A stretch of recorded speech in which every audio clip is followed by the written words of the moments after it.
Cœur à cœur, un rendez-vous avec ton présent pour transformer ton futur.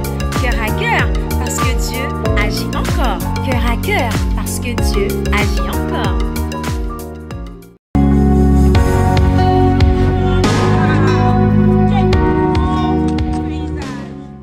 Je vous salue encore ce soir et bienvenue à l'émission de Cœur à cœur dans la rubrique Envie de rêver. Nous sommes vraiment contents de savoir que vous êtes nombreux ce soir, chers intercesseurs, parce que nous avons du pain sur la planche. Amen. Donc, cette semaine, nous allons parler des enfants qui décrochent. Vous savez, justement, à cause du Covid, à cause du confinement, beaucoup d'écoles ont fermé, les enfants se sont désintéressés de la chose de l'école et ça a entraîné pas mal de dégâts. Mais nous avons un Dieu qui peut tout, nous avons un Dieu qui est puissant, un Dieu qui connaît toutes choses, un Dieu qui n'est jamais surpris par ce qui se passe. Y a-t-il quelque chose qui peut étonner notre Dieu? Non, il n'y a rien. Et nous sommes là encore ce soir pour solliciter son intervention parce qu'il a toujours une solution. Donc nous allons prier ce soir, nous allons lui rendre gloire parce qu'il mérite la gloire. Amen. Il est le Dieu de gloire, il est le Dieu extraordinaire, il est le Dieu tout-puissant, il est Dieu qui fait tellement de grandes choses, il est Dieu qui ne peut jamais échouer, il n'est pas limité parce que dans son réservoir, il y a des solutions infinies. Élevons la voix. Seigneur, nous te bénissons ce soir, nous te rendons gloire pour qui tu es le Dieu extraordinaire, tu es le Dieu puissant, tu es le créateur du ciel et de la terre, tu es celui qui n'est jamais surpris parce que tu connais la fin d'une chose avant son commencement. Seigneur, tu es le Dieu qui a des réserves innombrables, tes réserves sont éternelles et quel que soit ce que nous pouvons avoir comme problème, Seigneur, tu as toujours la solution. Qui est comparable à toi, notre Dieu, qui est semblable à toi? Seigneur, tu es celui qui amène à l'existence ce qui n'existe pas. Tu es celui qui fait toutes choses belles. Tu n'es jamais en retard. Tu es là. Tu t'appelles Je suis. Et nous voulons encore t'honorer. Nous voulons encore te bénir. Nous voulons encore te dire que nous sommes heureux d'être tes enfants parce que tu es non seulement Dieu, mais tu es aussi notre Père. Tu es ce Père bon, ce Père aimable, ce Père plein de compassion, ce Père qui a compris nos limites et qui est venu prolonger nos limites, nous donner une prolongation, qui est venu nous donner une force dans nos limites afin que nous puissions tout faire. Et c'est pourquoi dans Philippiens, la parole de Dieu déclare « Je puis tout par celui qui me fortifie ». Effectivement, par notre Dieu, nous pouvons toutes choses. Donc ce soir, nous allons attaquer justement ce problème. C'est un gros défi pour les enfants, pour les parents, en ce temps de confinement, le décrochage scolaire. Amen. Pourquoi c'est préoccupant? Parce que Dieu a de grandes ambitions pour nos jeunes, pour nos enfants surtout. Si nous allons dans Joël, nous allons voir ce que Dieu dit par rapport à nos enfants. C'est tellement important, c'est tellement grandiose. Dieu a des grands plans pour nous. Allez, amen. Donc, dans Joël, nous allons voir que dans les derniers temps, Dieu allait répandre son esprit sur toute chair et que nos fils allaient prophétiser. Amen. Donc, Dieu a des grands plans, les plans de bonheur, les plans d'influence. D'ailleurs, nos enfants sont destinés à être les premiers et non les derniers. Ils sont destinés à être la tête et non la queue. Donc, nous avons vraiment ce défi à relever. Quel que soit ce qui se passe, nous devons prendre soin de nos enfants. C'est quand même curieux ce que dans les temps modernes, c'est un peu comme si on a tout légué aux professeurs. C'est un peu comme si on a abandonné l'éducation de nos enfants aux professeurs. Alors que dans Proverbes, la parole de Dieu nous dit d'instruire nos enfants Amen. Nous avons le devoir de les instruire. Nous avons le devoir de nous en occuper. C'est un peu comme si lorsque les enfants ne peuvent pas aller à l'école, les parents sont sans ressources. Les parents ne savent plus quoi faire. Mais gloire à Dieu, nous allons aller puiser des forces ce soir. Nous allons aller puiser le comment faire parce que notre Dieu a le comment faire. Alléluia. Et le Saint-Esprit est là en temps de faiblesse. Lorsque nous ne savons pas faire, nous ne savons pas quoi faire, qu'est-ce qu'il faut faire? Il faut aller voir le Saint-Esprit. Et c'est ce que nous allons faire tout de suite. Nous allons appeler le Saint-Esprit, Saint-Esprit de Dieu. Nous avons besoin de toi et nous aurons toujours besoin de toi. Sans toi, nous sommes souvent sans ressources, mais avec toi, nous pouvons toutes choses. Nous avons besoin de toi. Les parents ont besoin de toi. Et le parent, justement, qui a interpellé, qui a demandé la prière pour les enfants qui décrochent, pour le décrochage scolaire, se trouve en Suisse. Et il s'avère qu'en Suisse, le téléenseignement n'a pas été aussi abordé comme ailleurs. Donc, c'est un souci. Et les parents sont un peu perdus. Mais avec Jésus, il n'y a pas à s'inquiéter. Qu'est-ce que nous avons à faire? C'est simplement lui présenter tout ce que nous avons comme défi. Et ce soir, nous présentons ce problème de décrochage scolaire à notre Seigneur qui va certainement nous donner la solution. Parce que, comme je disais tantôt depuis le départ, que notre Dieu a de grands projets pour nos enfants. Ces enfants doivent être des influenceurs, ils doivent prophétiser. Et nous allons prier encore. Seigneur, nous te bénissons ce soir et nous voulons te présenter nos enfants. Nous te les présentons, Seigneur, parce que les enfants sont une bénédiction. Seigneur, ta parole déclare dans Ésaïe 54 que nos enfants seront les fils de Dieu. Et pour être fils de Dieu, ils doivent marcher selon tes principes. Ils doivent être des enfants obéissants. C'est pourquoi, Seigneur, nous avons besoin de toi ce soir afin que les parents reprennent effectivement leur rôle. C'est vrai que les parents ont passé beaucoup de temps à se construire, à construire l'avenir parce que justement, il fallait subvenir aux besoins des enfants. Mais entre-temps, quand même, l'éducation des enfants en a pâti parce que si, au nom du confinement, on déplore le décrochage scolaire, ça veut dire que quelque part, les parents ont un peu baissé les bras, peut-être en se disant que les professeurs sont beaucoup mieux outillés pour pouvoir parfaire l'éducation des enfants. Mais la parole de Dieu nous dit que nous devons instruire nos enfants. Saint-Esprit de Dieu, donne-nous de reprendre en main, donne aux parents. Oui, bien-aimés, parce que lorsque nous pensons à Janine qui a posé justement ce sujet de prière, et tout le monde est concerné.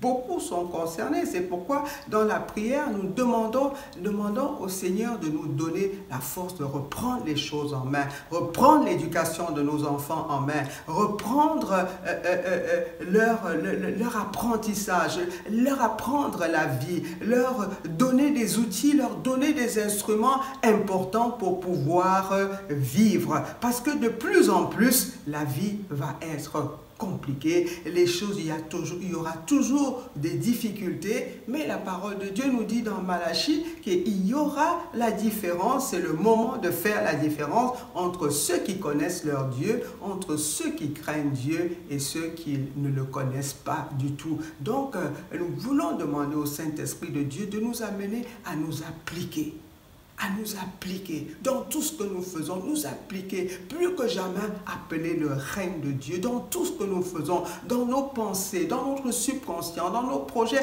dans tout ce que nous avons à organiser, dans l'éducation des enfants, dans l'apprentissage des enfants, dans les relations avec les enfants, dans la résolution des litiges avec les enfants. Nous avons besoin du Saint-Esprit. Saint-Esprit de Dieu, vient à notre secours. Tu es l'esprit de sagesse, tu es l'esprit d'intelligence, tu es l'esprit qui sait comment faire, tu as le comment faire, tu as le savoir-faire. Viens à notre secours, viens au secours des parents, éclaire-les, illumine-les, donne-leur la patience, afin que pendant ces moments où les parents seront de plus en plus avec les enfants, que le fruit de l'esprit, le fruit de l'esprit soit vraiment apparent, qu'il y ait la douceur, qu'il y ait la patience, qu'il y ait tout ce qui permet aux parents d'entretenir de bonnes relations avec les enfants. Et notre prière ce soir, c'est que Saint-Esprit de Dieu donne aux parents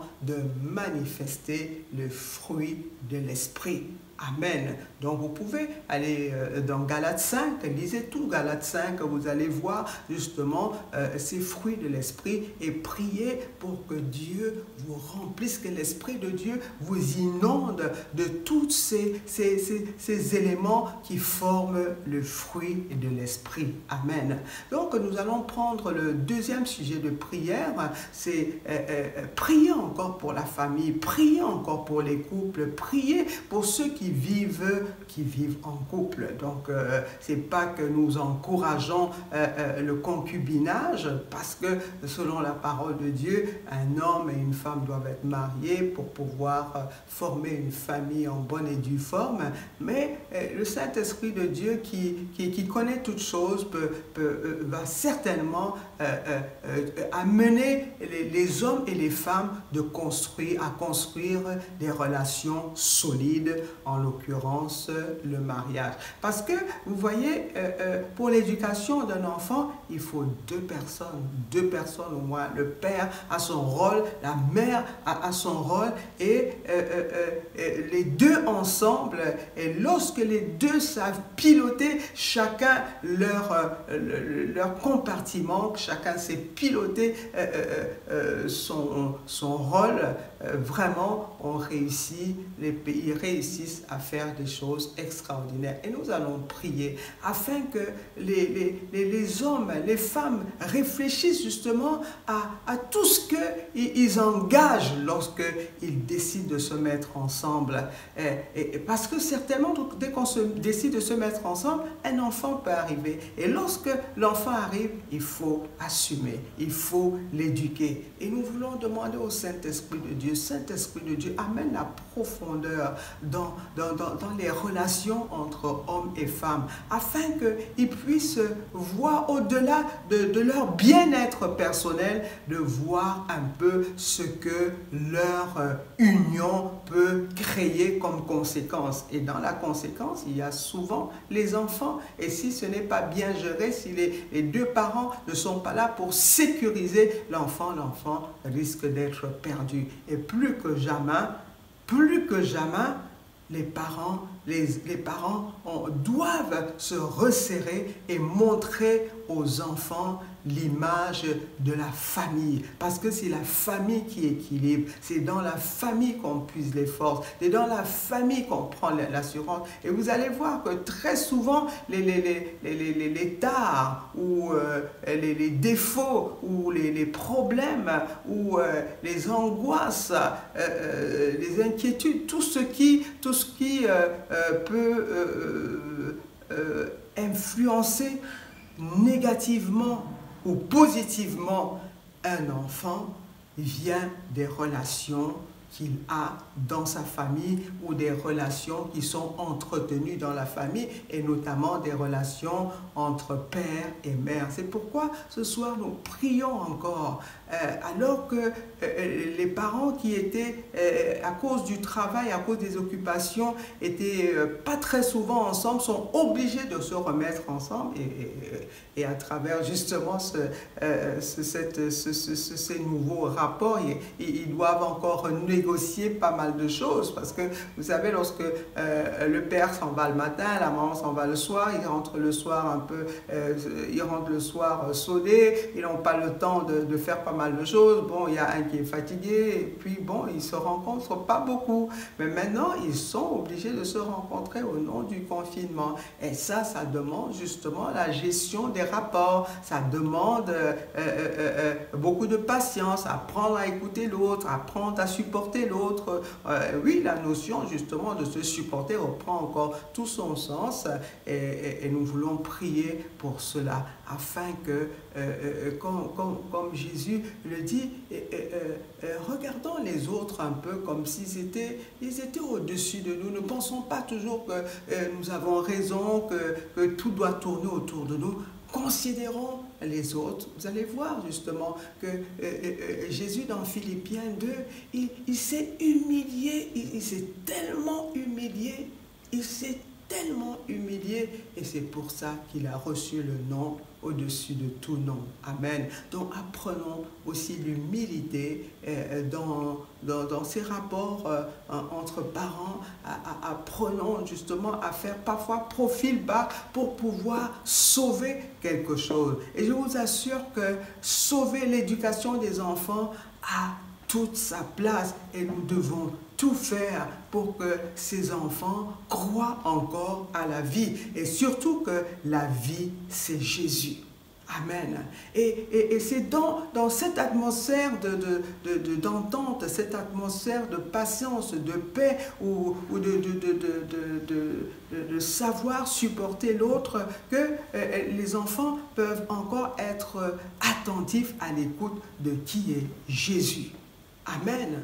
Donc, Saint-Esprit de Dieu, vraiment, en cette période, ramène les hommes, les femmes à tous les principes de vie, à tous les principes d'amour, à tous les principes de compassion, à tous les principes d'attention. La société moderne nous a tellement éloignés des valeurs essentielles, mais maintenant nous sommes confrontés aux vraies relations et nous devons les prendre à bras le corps. C'est pourquoi, Saint-Esprit de Dieu, nous avons besoin de toi afin que dans la famille, dans la maison, que les relations soient renégociées, que la pensée qu'on a de l'autre puisse changer, qu'on réapprécie la vie ensemble, qu'on réapprécie l'autre, afin que les enfants puissent se retrouver. Amen. Afin que les enfants puissent encore croire en la famille. Parce que c'est la première institution, c'est celle que Dieu a créée. Et je vous assure que lorsqu'il y a la paix dans la famille, la paix, c'est qui? C'est Jésus. Lorsqu'il y a l'amour dans la famille, l'amour, c'est qui? C'est Jésus. Lorsqu'il y a la vie dans la famille, la vie, c'est encore Jésus. Je vous assure, lorsque Jésus devient le centre de tout, vous allez voir que les choses qui paraissaient tellement compliquées, les choses qui paraissaient sans solution, nous allons certainement trouver la solution. Et nous bénissons le Seigneur Jésus qui est tout cela pour nous. Il est la vie, il est la vérité, il est le chemin, il est la consolation, il est la solution. Et lorsque nous le connaissons, quel que soit ce que nous avons comme défi, nous sommes sûrs qu'avec lui, nous irons à bon port. Nous vous saluons et nous pensons justement que Janine du côté de la Suisse est réconfortée et la plupart des parents aussi qui ont eu à faire face au décrochage scolaire des enfants. Ne vous inquiétez pas, outre mesure, Jésus aussi a la solution pour que la famille, pour que les enfants reprennent le droit chemin. Et Amen. Vous êtes bénis. C'était le pasteur Chantal. Amen.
présent pour transformer ton futur. Cœur à cœur, parce que Dieu agit encore. Cœur à cœur, parce que Dieu agit encore.